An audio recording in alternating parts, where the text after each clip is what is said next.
Baik, selamat pagi, salam sejahtera bagi kita semua. Perkenalkan saya Samuel Simanjunta dengan NIM 220402128. Pada kali ini saya akan mempresentasikan tugas mata kuliah multimedia dengan judulnya yaitu materi kompresi citra, yang secara sederhana arti kompresi itu adalah menekan.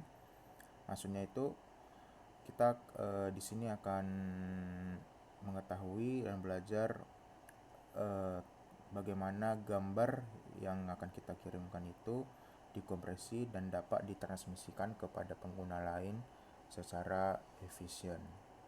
Nah, disinilah kita akan belajar di materi kompresi citra ini. Definisi kompresi citra. Kompresi citra adalah proses mengurangi ukuran file gambar tanpa kehilangan terlalu banyak kualitas visual. Jadi kompresi citra ini dapat dicapai dengan caranya itu menghilangkan data yang tidak penting atau redundant dalam gambar dengan tujuan untuk mengurangi ruang penyimpanan atau waktu transfer data. Jadi contohnya itu kita punya gambar A, lalu kita ingin fokus kepada satu objek. Nah,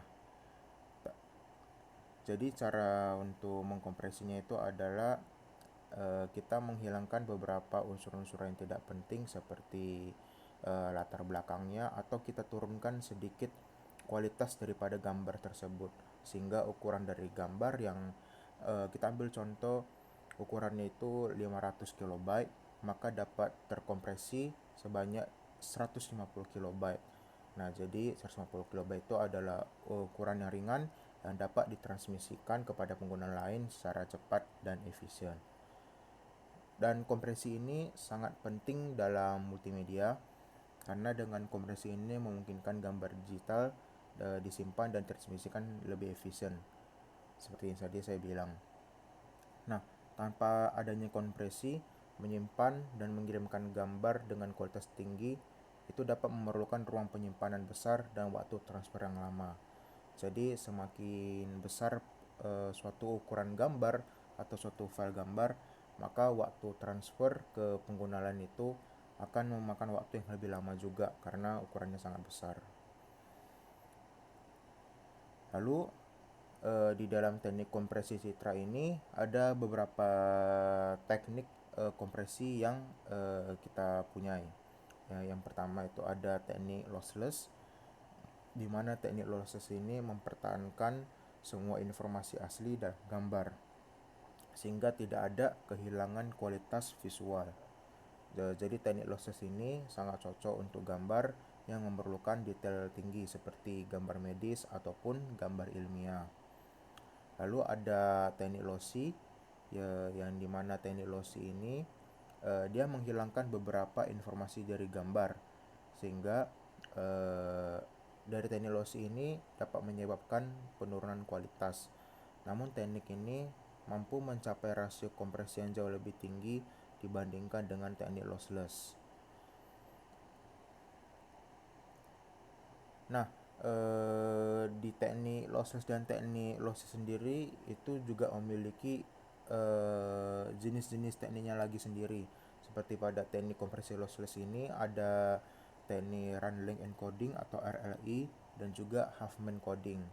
Kita bahas yang run length encoding dulu, di mana RLE ini adalah teknik di mana teknik ini mengkompresi data dengan mengganti urutan data yang berulang dengan kode pendek.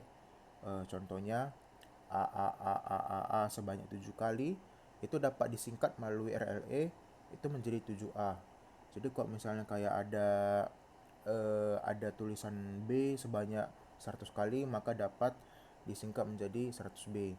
Jadi kalau misalnya ada 1 juta C, maka dapat disingkat dengan tulisan 1 juta C.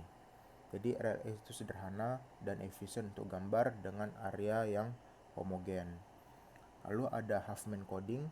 Huffman coding ini menggunakan kode variabel panjang untuk mewakili data. Karakter yang sering muncul diberi kode pendek, sementara karakter yang jarang muncul diberikan kode yang panjang. Sehingga Huffman coding ini menghasilkan penghematan ruang penyimpanan. Lalu untuk teknik kompresi lossy sendiri itu memiliki 3 jenis. Nah, dari namanya sendiri kita juga sering jumpai di setiap gambar-gambar yang pengen kita download. Kayak ada gambar 1.jpg atau gambar ini .png. Nah, jadi nama-nama yang seperti itu adalah teknik kompresi dari lossy. Jadi teknik kompresi lossy itu ada 3 jenis, yaitu JPEG, MPEG, dan PNG. JPEG itu adalah kepanjangan dari Joint Photography Expert Group, yang dimana teknik JPEG ini adalah format yang sangat populer untuk gambar. Jadi JPEG ini adalah format yang paling banyak kita gunakan untuk mengompres gambar dari yang berat menjadi ringan. Jadi JPEG ini menggunakan transformasi discrete cosinus, yang dimana dengan transformasi discrete cosinus ini menghilangkan informasi frekuensi yang tidak penting. Lalu ada MPEG atau Moving Picture Experts Group, adalah format yang dirancang untuk kompresi video. Tetapi MPEG ini pun juga dapat digunakan untuk kompresi gambar. MPEG ini memanfaatkan prinsip-prinsip kompresi temporal dan spasial. Lalu ada PNG, atau kepanjangannya itu adalah Portable Network Graphics, adalah format lossless yang mendukung transparansi. PNG ini menggunakan algoritma LZ77 untuk kompresi data. PNG ini adalah alternatif lossless untuk JPEG. Nah, di dalam kompresi citra ini ada juga beberapa hal-hal yang penting harus kita perhatikan. Yang pertama itu adalah kualitas gambar. Jadi untuk melakukan kompresi citra ini kita itu harus menjaga kualitas visual gambar tetap baik. Hal ini sangat penting untuk gambar yang memerlukan detail tinggi seperti foto atau gambar grafis. Jadi maksudnya itu kita boleh melakukan kompresi gambar, tapi kita juga harus mampu menjaga kualitas agar gambar yang kita inginkan itu tetap dapat terlihat dengan baik, meskipun ukurannya itu lebih kecil ataupun kualitasnya sedikit menurun, tapi visual utama yang kita inginkan itu tetap terlihat baik. Lalu ada efisiensi kompresi. Jadi dalam teknik kompresi itu kita harus mampu mengurangi ukuran file gambar secara signifikan. Rasio kompresi yang tinggi menunjukkan efisiensi kompresi yang tinggi. Jadi kita harus mampu mengkompresi gambar secara efisien agar waktu transmisi gambaran itu dapat berjalan secara efektif dan efisien. Lalu ada waktu kompresi dan dekompresi, yang dimana kompresi dan dekompresi harus cepat agar tidak mengganggu pengalaman pengguna. Proses kompresi dan dekompresi yang lambat dapat mengurangi kepuasan pengguna. Lalu ada juga pengukuran error kompresi citra. Yang pertama itu adalah PSNR atau Peak Signal to Noise Ratio, yang dimana pengukuran error ini mengukur rasio sinyal terhadap noise dalam gambar. PSNR yang lebih tinggi menunjukkan kualitas gambar yang lebih baik setelah kompresi. Lalu ada MSE atau Mean Square Error, yang dimana teknik ini menghitung perbedaan rata-rata kuadrat antara piksel asli dan piksel yang dikompresi. MSE yang lebih rendah menunjukkan kompresi yang lebih kecil. Lalu ada SSIM atau Structural Similarity Index Measure, yang dimana teknik ini mengukur kesamaan struktural antara dua gambar. SSIM yang lebih tinggi menunjukkan bahwa kedua gambar memiliki struktur yang mirip. Lalu ada algoritma kompresi atau dekompresi citra. itu ada encoding dan decoding. Encoding itu mengubah data gambar asli menjadi bentuk asli yang lebih terkompresi. Encoding ini melibatkan langkah-langkah seperti transformasi, kuantisasi, dan entropi coding. Sedangkan kebalikannya itu decoding. Decoding ini memulihkan data gambar asli dari bentuk terkompresi. Jadi decoding ini melibatkan langkah-langkah seperti entropi decoding, kuantisasi inverse, dan transformasi inverse. Nah, untuk kompresi citra sendiri itu memiliki beberapa metode, seperti contohnya JPEG seperti yang dijelaskan sebelumnya, yaitu metode lossy yang populer untuk gambar fotografi. Lalu ada PNG, dia adalah metode lossless yang mendukung transparansi dan cocok untuk gambar grafis. Lalu ada GIF.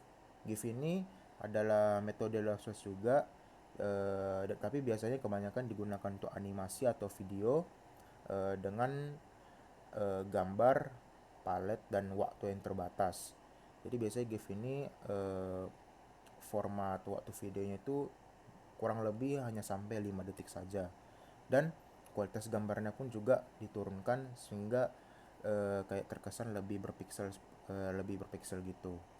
Lalu ada TIFF atau Text Image File Format, yaitu metode lossless yang sering digunakan untuk gambar medis dan gambar ilmiah.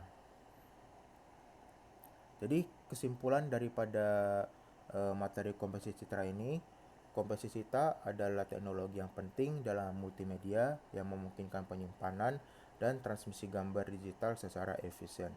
Dengan memahami jenis-jenis teknik kompresi, hal-hal penting dan pengukuran error, kita dapat mengoptimalkan penggunaan kompresi citra untuk meningkatkan kualitas dan efisiensi multimedia. Demikianlah presentasi saya mengenai kompresi citra ini. Mohon maaf jikalau ada yang kurang. Terima kasih dan selamat pagi untuk kita semua.